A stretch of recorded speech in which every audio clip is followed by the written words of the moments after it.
everybody, my name is Adrienne Koenig and I work here in the MSE Library as a Program and Communications Coordinator. I also am a part-time student in an environmental science grad program here, but my main gig is working at the library, and part of my responsibility is identifying sustainable program we can introduce here.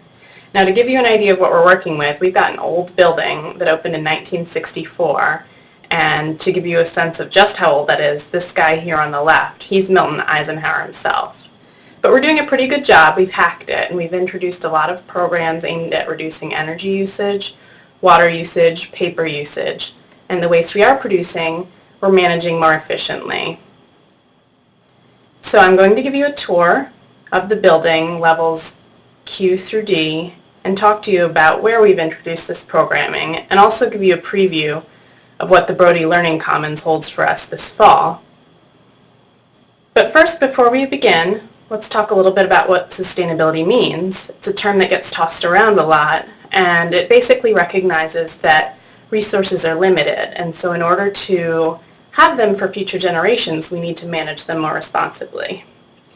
So here's a map you may be familiar with. It's from our own library user guide from the info desk, levels M through D. So now I'm going to go ahead and mark it up and talk to you about where these programs are actually taking place in the building. Let's begin with the bathrooms, because why not? We all use them.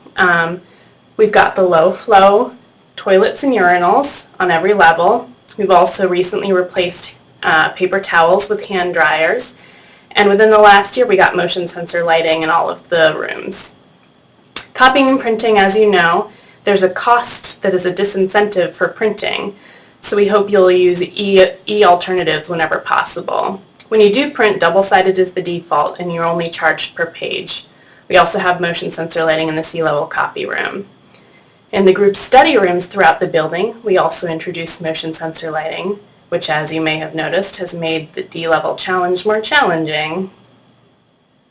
Computers throughout the building are all set on a power-saving mode after 30 minutes of inactivity. And as you probably noticed, we've started replacing the older machines with more efficient ones.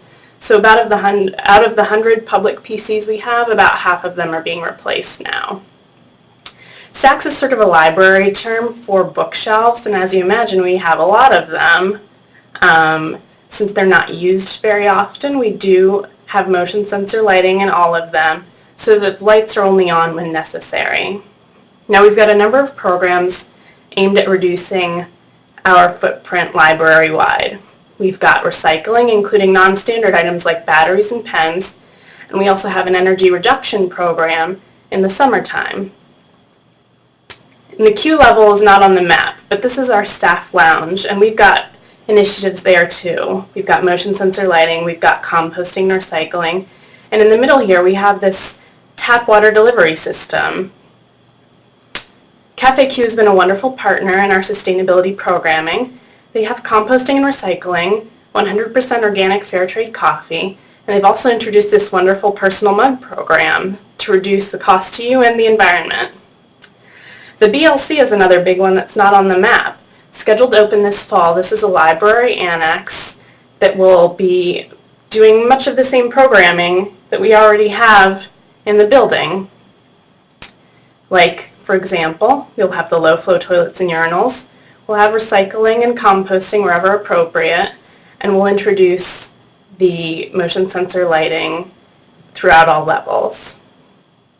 Some things that you may not be familiar with are natural light, and we'll have a lot of that, thankfully, so that'll reduce the need for overhead light significantly. We'll also have an efficient HVAC system controlling the heating and cooling. And the stairs right here on the bottom left are from recycled marble, very symbolic. If you'd like more information, please visit our library user guide.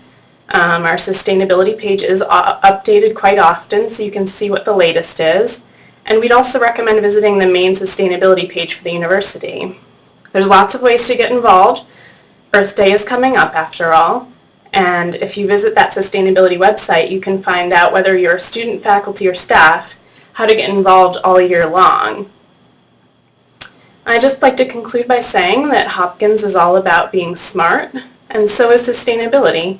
So I hope that you'll find a way to get involved.